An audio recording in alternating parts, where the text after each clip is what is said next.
Туғандар, Стамбул шаарынан 600 чакырым алыс Деңизли деген шаар бар экен. Ошо шаардан дагы 45 километр алыс Качаган деген айыл бар экен. Түрктөрдүн айылы. Ошол айылда теология институту ачылыптыр. Мына ушул жерде биздин бир 40га жакын мекендештер окуйт экен. Сиздерге ошолор жашаган бөлмөлөр менен тааныштырып коеюн, бөлмөлөрдү көрсөтүп. Мына бисмилла дегенде мусулман санузелден баштайбыз. Мына туалети, душу.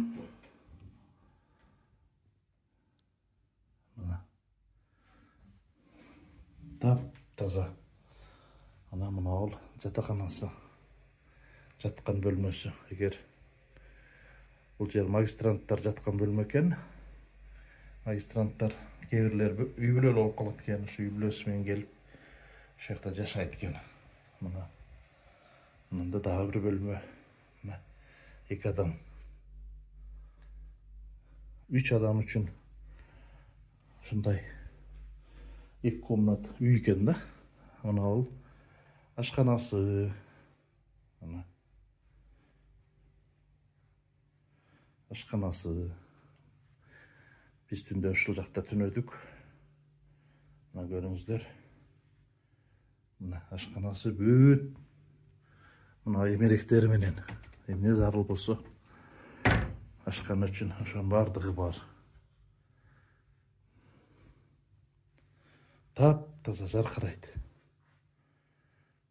Мына жылуулук системасы. Мына болсо кондиционери, телевизор заманбап. Мына көрүңүздөрчү.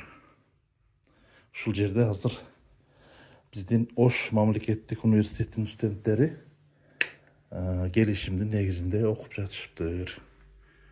Мына ошолор жашаган бөлмө. Көрүңүздөр туугандар. Кандай сон. Мына кире бергенде гардероб. Шкафтардан бери.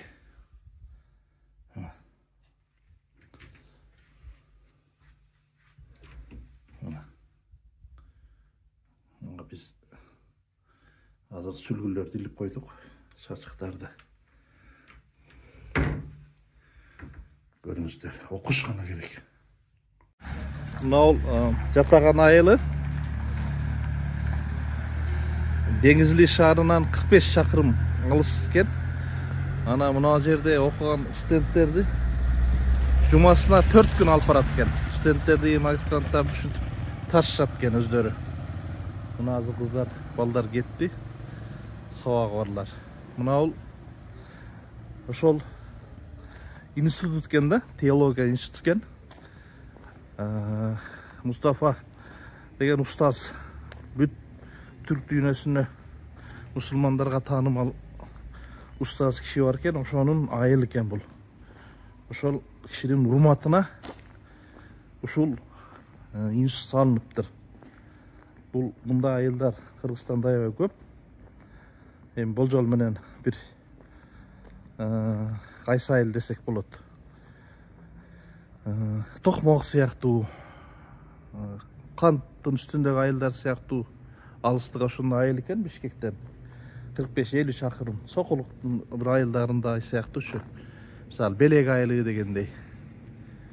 Же болбосо Оштун Наул Башбулак 51 километр ошондой алыстыкта Ош шаарынан. Ушундай институт салынган элестете бергиле да. Ушундай институт ошол Мустафа устаздын урматына ушул университет салыныптыр. Мына Памуккале университети Ислам илимдер институту дейт. Памуккале университети өзү бул Деңизли шаарында жайгашыптыр. Деңизли шаары бул жерден 45 чакырым алыста турат экен. Аябай сонун айыл экен. Бул айыл жатаган деп коет экен бул айылда. Мына илгерки эски үйлөр да бар экен. Мына түрктөрдүн эски үйлөрү, илгерки. Erten menenki saat 8.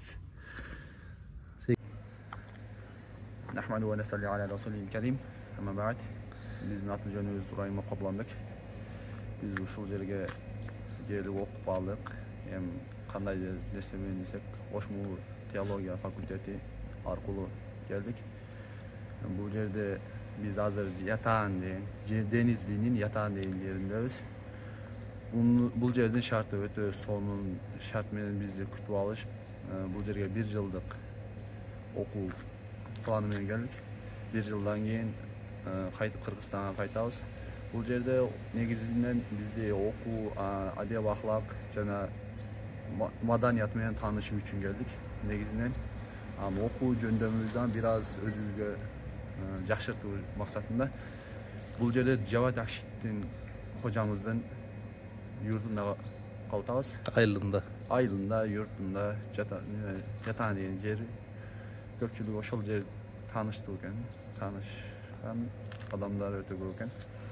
Биз ошол жерде Түркиядагы эң таанымал алымдар бир экен да. Ооба, таанымал алымдардын бул жердин немесин айтканда доктора деп коет экен, бизде чоң алым дейт го. Ошондой алымдардын бири экен. Биз келгенибизде бул жерде өтө сонун күтүп алды.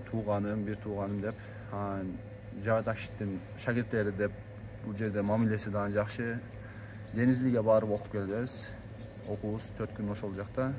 Калганы 2 күн 5-чи күнү бул жакта окуйбуз. Өзүнчө кошумча сабактар болот.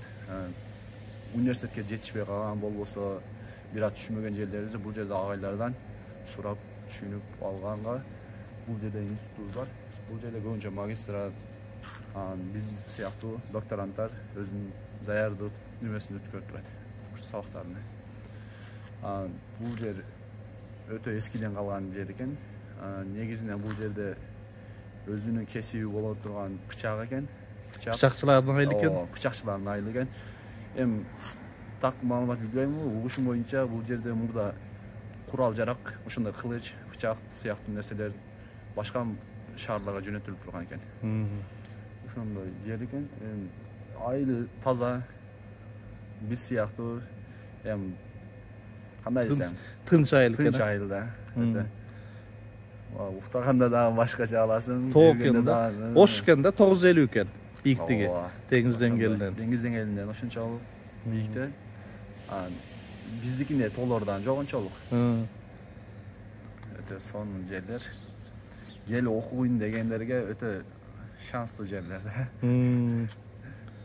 Тиги устаздын авторитети чоң экен да. Устаз өтө авторитет чоң.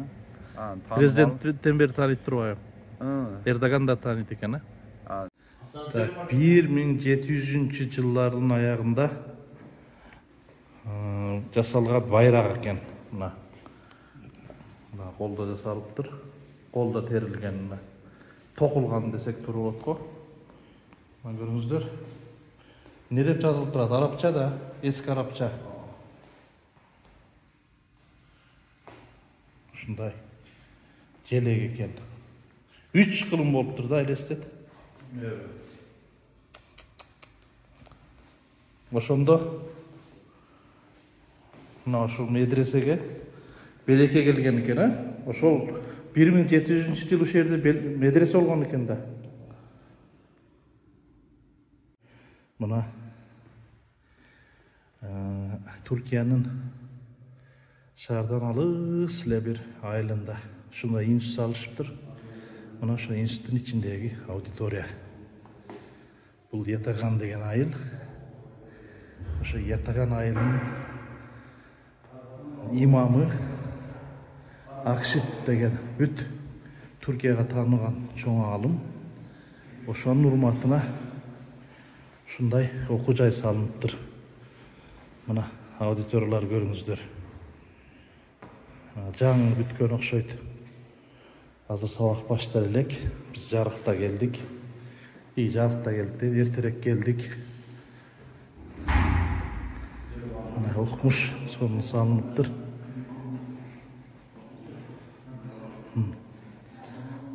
İslam İlimler Enstitüsü. Assalamu alaikum. Ustaza. Yok, talebe. Ha, talebe? Evet. Ha, kız okuydu ki. Bu yaktan ne var?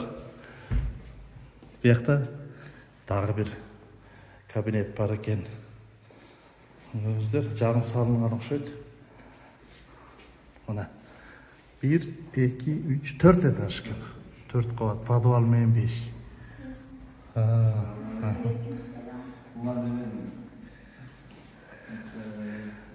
Meymanдар, Kırgızstan. Бұл қыз оқиды екен. Evet, burada çalışıyor da. Doktor hanım? Yok, yüksek lisans. Yüksek lisans. Evet. Magistrant екен, а? Alanı plan kelimekler. Өзі қаяқтан екен бұл қыз? Evet. Nereden oluyor? Efendim? Nereden? Burada mı? Denizli. Denizli. Ha, Denizli'den. Kahvaltı falan yaptınız mı? Evet. Бұл жаңағы біз сөз қылып жатқан институттың кітапханасы екен. Мына көріңіздерші. Қандай соның компьютерлерде бүт жаңа процессорлар. Мына қандай процессорлар жаңа. Жаңа буындағы процессорлар. Кітаптар. Ұйқымыш екен.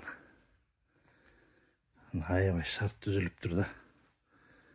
Шарт аябай түзіліп тұр, Aa, bu жерде kitapların köpüğün kitapların türlerini taksan болады.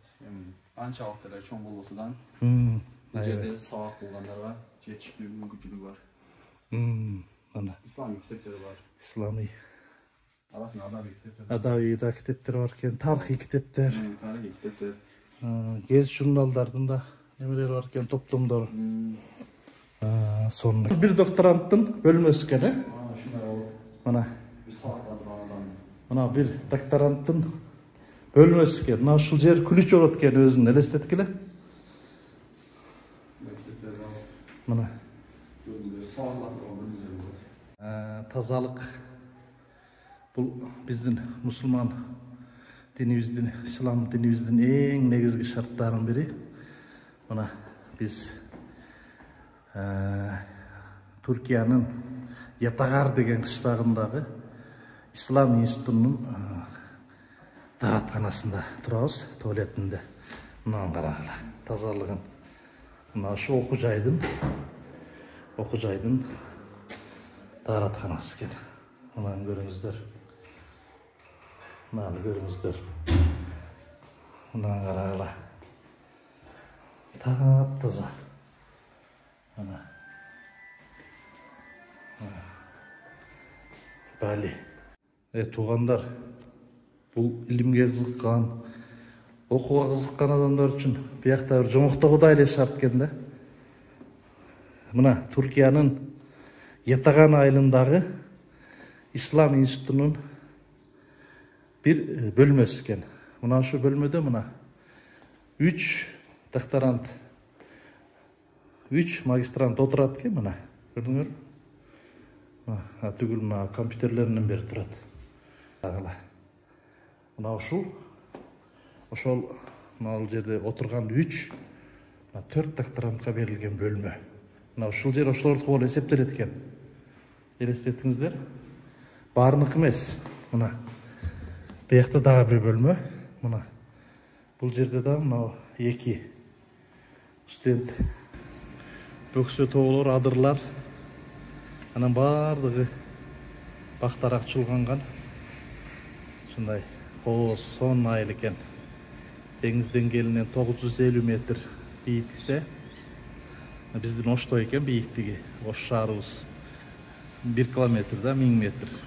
Ана ушул айылдын Ислам институтунда турабыз. Бул институттун ишкерлер салып бериптир.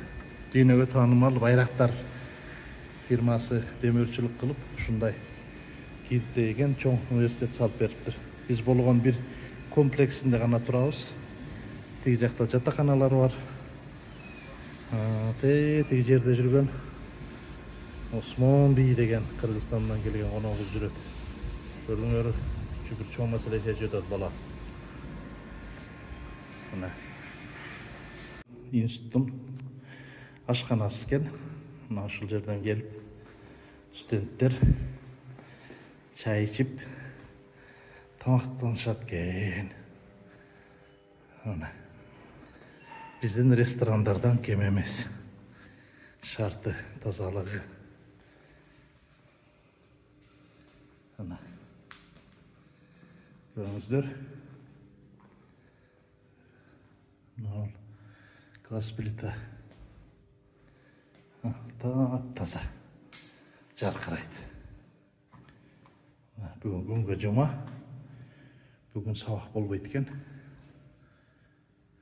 1734 жылы жазылган китеп экен. Мына сармайдай кылып жакшынакай сактап турушупту туугандар.